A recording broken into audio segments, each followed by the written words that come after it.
Assalamualaikum warahmatullahi wabarakatuh. Perkenalkan, nama saya Anggun Sakila, NIM 210209500004, Prodi Pendidikan Teknik Informatika dan Komputer, jurusan Teknik Informatika dan Komputer. Saya akan menjelaskan materi tentang dasar-dasar elektronika. Yang pertama adalah elektron dan proton. Elektronik adalah sebuah istilah yang diambil dari kata elektron. Elektron merupakan satu dari 3 materi penyusun struktur atom, yakni inti atom atau nukleus yang terdiri dari proton dan neutron, dan elektron.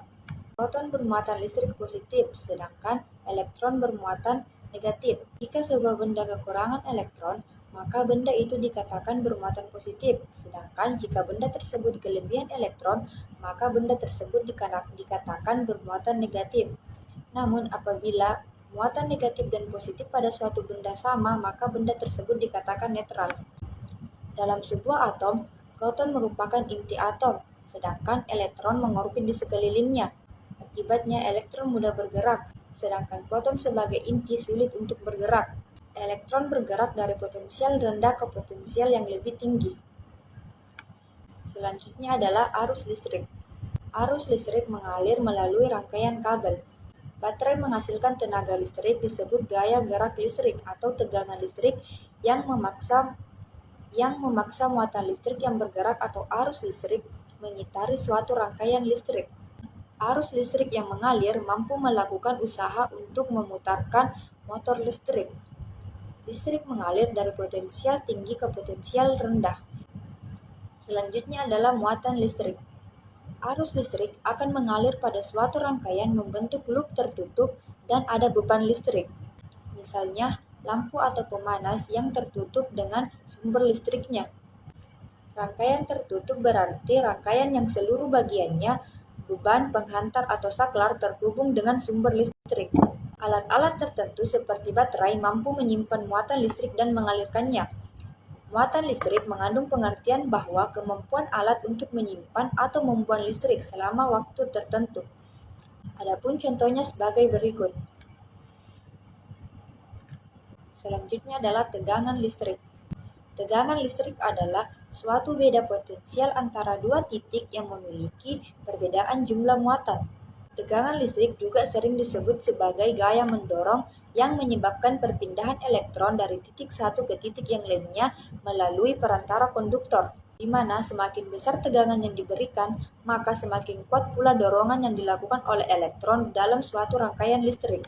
Semakin tinggi tegangan listriknya, maka semakin besar energi potensial yang dikarenakan semakin banyak elektron yang dilepaskan. Perbedaan potensial listrik dapat dihasilkan dengan memberikan tekanan listrik dari satu pembangkit tenaga listrik. Baterai atau generator dapat bertindak sebagai pemacu perbedaan tegangan antara dua titik. Sistem satuan internasional untuk tegangan adalah volt atau yang bersimbol V, yang diambil dari nama Alexander 1748-1827 yang menyatakan satuan volt adalah perubahan energi sebesar 1 joule.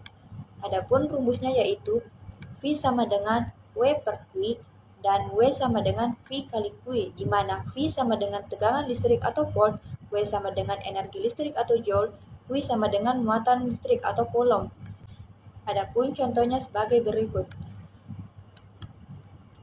Selanjutnya adalah hukum Ohm.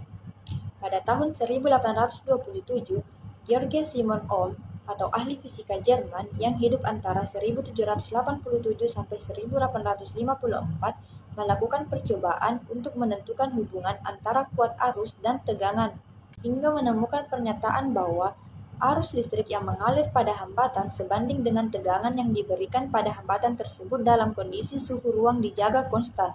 Hukum Ohm sangat sederhana dan sangat berguna untuk menganalisis suatu rangkaian listrik. Persamaan Ohm juga mudah digunakan untuk mencari tegangan dan arus.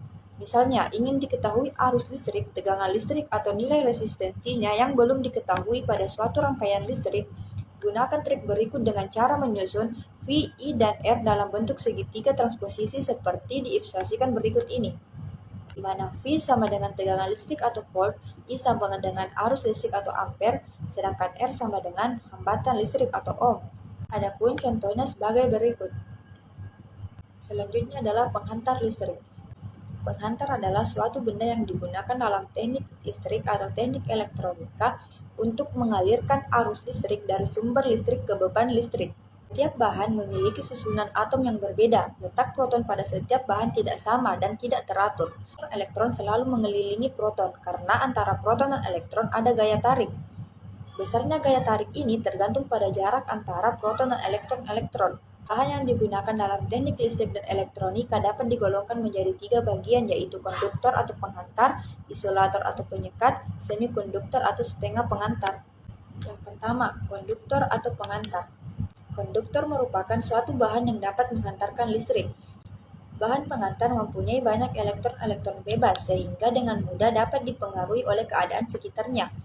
Elektron-elektron bebas ini dapat meninggalkan daya tarik proton apabila mendapat pengaruh dari luar, berupa tegangan listrik, pukulan, ataupun panas. Tegangan listrik ini menyebabkan elektron bebas bergerak atau mengalir. Adapun contoh-contoh bahan konduktor adalah sebagai berikut. Yang kedua adalah isolator atau penyekat. Bahan penyekat adalah jenis bahan yang sulit mengantarkan listrik. Hal ini disebabkan oleh bentuk struktur atomnya. Elektron terikat kuat pada protonnya atau intinya. Elektron dapat terlepas dari ikatan intinya bila tegangan dari luar lebih besar daripada daya tarik intinya, yaitu dengan memberikan tegangan listrik yang sangat tinggi. Adapun contoh-contoh bahan isolator sebagai berikut. Dan yang terakhir adalah semikonduktor. Suatu bahan yang tidak dapat digolongkan sebagai penghantar tetapi tidak pula dapat digolongkan kepada isolator disebut bahan semikonduktor. Bahan semikonduktor adalah bahan pengantar listrik yang tidak sebaik dengan konduktor, akan tetapi tidak seburuk pula isolator, yang sama sekali tidak mengantarkan arus listrik. Pada dasarnya, kemampuan mengantar listrik semikonduktor berbeda di antara konduktor dan isolator. Demikianlah materi yang saya bawakan, kurang dan lebihnya mohon dimaafkan. Billahi taufiq wal hidayah. Wassalamualaikum warahmatullahi wabarakatuh.